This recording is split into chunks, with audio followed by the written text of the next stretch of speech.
Okay, these are the solutions for Unit Test 5, and they deal primarily with exponents, although, as always, there are questions spiraled in from other units. Um, Question number 1 is to multiply two expressions that have the same base, different exponents, a 4 and a 7, and the answer should have been x to the 11th, because when you multiply numbers with the same base, you add the exponents, right? So x to the 11th should have been the answer there. Question number 2 goes back to Unit 2 and deals with rational expressions, and in this case, adding rational expressions. And we want to talk about seeing structure. And so when you look at these two fractions that you want to add, it should be apparent to you that the denominators are signed opposites. The denominator on the left is x minus 7, and the denominator on the right is a minus x and a plus 7. So those two denominators are exactly signed opposites. And so when adding fractions, we need a common denominator. And the simplest way to obtain that common denominator is multiply top and bottom of, I'll take the fraction on the right, by minus 1. And in doing that, of course, we will create the common denominator x minus 7, okay? Because the one on the left is x minus 7, and by multiplying by minus 1 over minus 1, we'll have the denominator on the right being x minus 7, which gives us 2x minus 14. Now, that's good. That certainly is combined, that they have been added, but it really isn't completely simplified.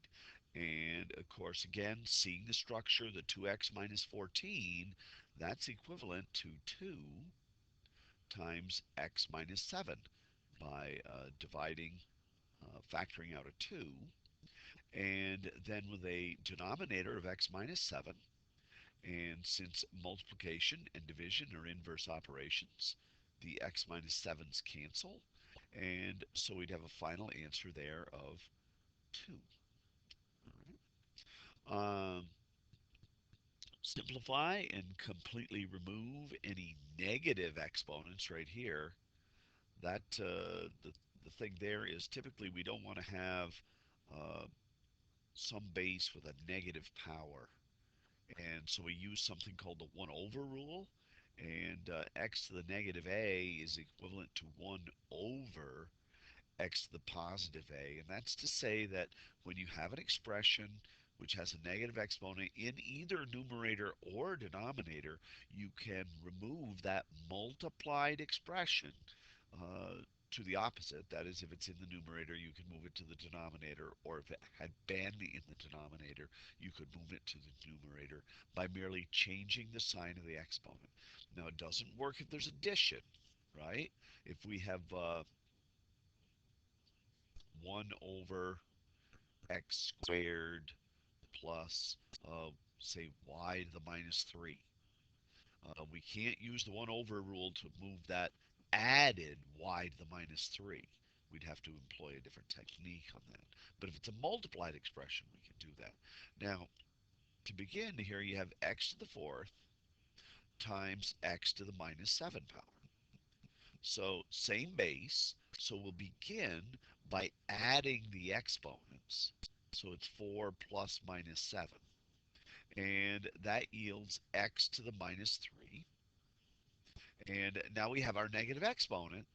So we can use our 1 over technique and make it 1 over x to the third. So the answer we were looking for was 1 divided by x to the third. All right. We'll move on to the next question here. And that's question 4. So sliding down the page, we've got simplify and remove any negative exponents again. This time we have a quotient, c to the fifth over c to the ninth. And of course, dividing, the rule is with a common base, you subtract the exponents. So it's 5 minus 9, which gives us c to the minus 4 power. And again, using the 1 over technique, that's going to be 1 over c to the fourth power. All right? So the answer we were looking for there. Question 5 goes all the way back to Unit 1 on factoring.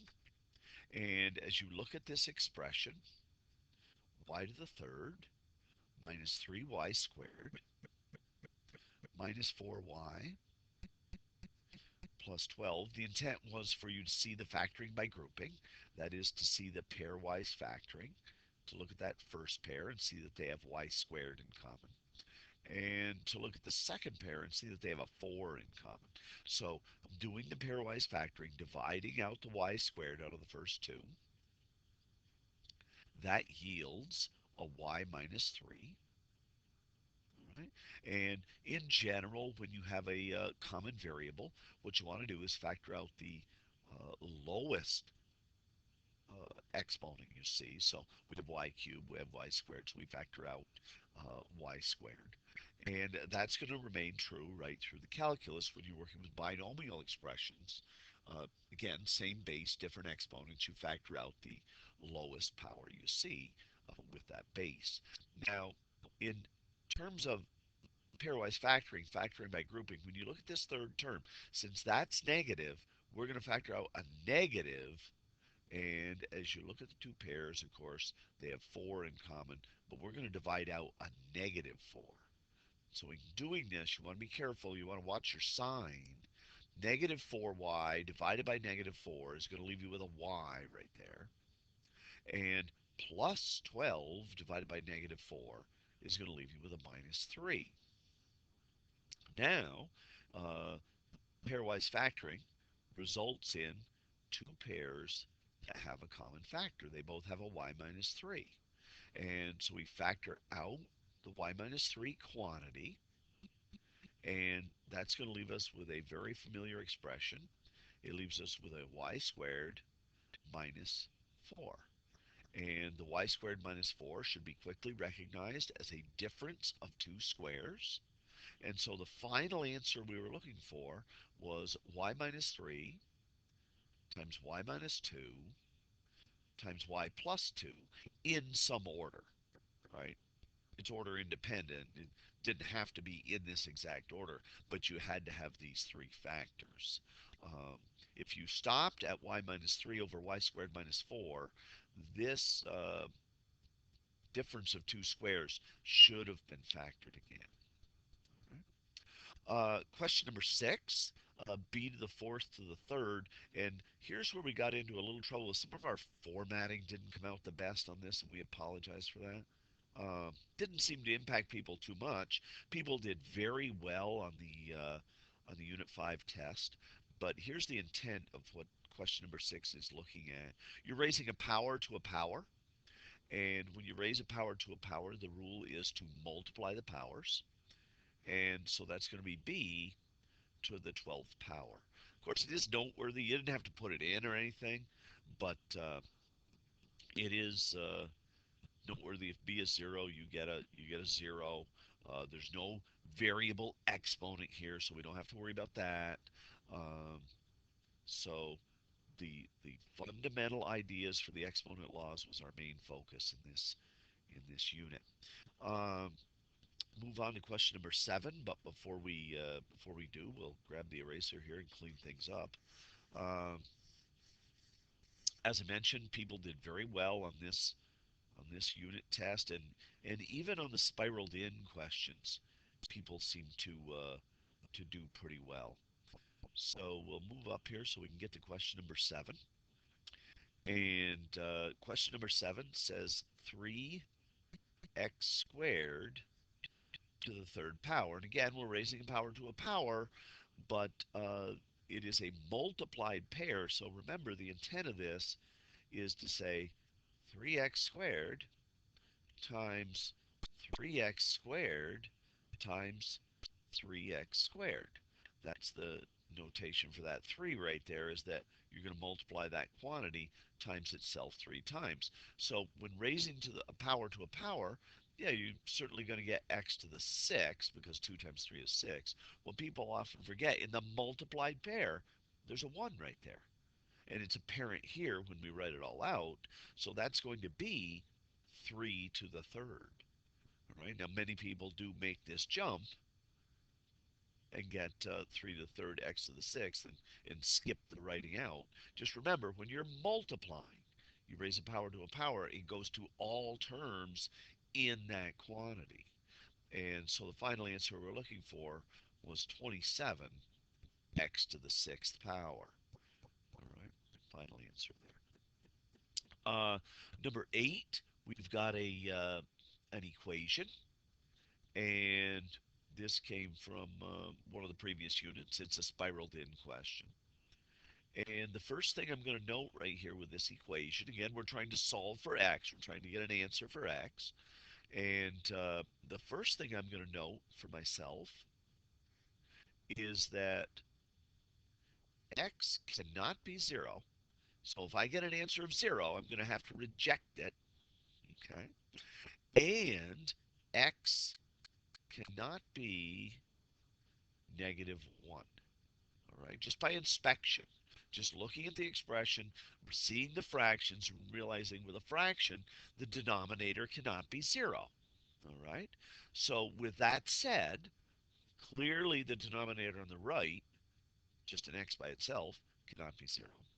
And the denominator on the left, x plus 1, would be a 0 if x was -1.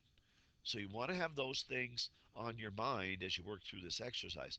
Now, of course, this is a proportion, so we cross multiply. And pretty plainly, when you do the extremes, you get 2x squared, right? When you do the upper left-hand numerator times the lower right-hand denominator, we get 2x squared. Now, the other quantity, you're going to be doing a x plus 1 times a 2x minus 1. And in doing that, probably by FOIL method, really you're just multiplying all the pairs, right? Plainly, you're going to get a 2x squared doing the x times the 2x. The outer pair, you get a minus x, right? When you do this pair. The inner pair, you get a plus 2x. And finally, the 1 times the minus 1 yields a minus 1. This results in an equation of 2x squared equals 2x squared plus x minus 1. Now, you see the x squares, and at first you might think, okay, it's quadratic, I need to get one side to 0. But of course, when you start to do that, for instance, if we subtract this 2x squared on both sides, we get a 0 equals x minus 1, okay? Which gives us a result. All of a sudden, it's not quadratic anymore. The quadratic has gone away. Bring the 1 back over, and you get x equals 1. Okay, and again, x equals 1 was not excluded, so all we need in the answer space is a 1. If you want to check it, the numerator on the left becomes a 2. The denominator on the left becomes a 2. The numerator on the right becomes a 1. And of course, the denominator on the right is a 1. So does 2 over 2 equal 1 over 1? Yes, it does. It checks. And so the answer in the answer space would have been a 1. Um, we'll do this next one and then put the last bunch into a second video. Before we do, we'll clean it up with the eraser here. Again, formatting on number 9, a little bit of an issue. Um, take a look at it and make sure you understand what that's saying. It intends to say 25/64 to the 3 halves power. So that 3 halves out there, that's an exponent on there.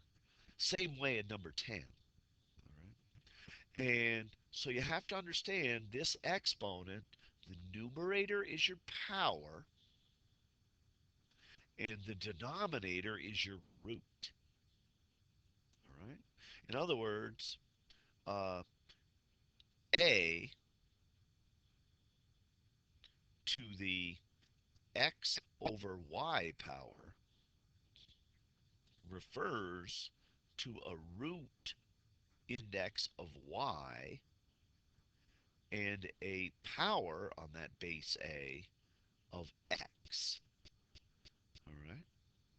So in this case, if you want to go to the radical notation, we're talking about the square root of 25/64, and we're talking about taking that result and cubing it.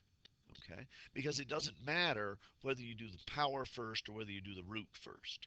They're at the same level of order of operations. In other words, if I go back to this example, this generic example, a to the x over y power, that would be the same as the y root of a raised to the x power. And typically when doing a computation, that's the way you do it, because by doing the root, the number's bigger than 1, that'll make it smaller to start with and then raise it to your power. But it's certainly true that these two expressions are equivalent. The power and the root are at the same level of order of operations. So square root, this piece right in here, of 25 over 64 is going to be 5/8, and then I've got to cube that. So 5 cube, 5 times 5 times 5, right? And that's going to be 125. And then on the bottom, 8 times 8 is going to be 64. And then 64 times your 8, 512. Okay. Now, these are relatively prime to each other. There's no factors of 125. That is also a factor of 512. So the answer we were looking for in the answer space was the 125 over the 512. All right. So that's where that is. I suppose we can put in this last one, so we'll do that, but we'll clean it up first. Um, Question number 10.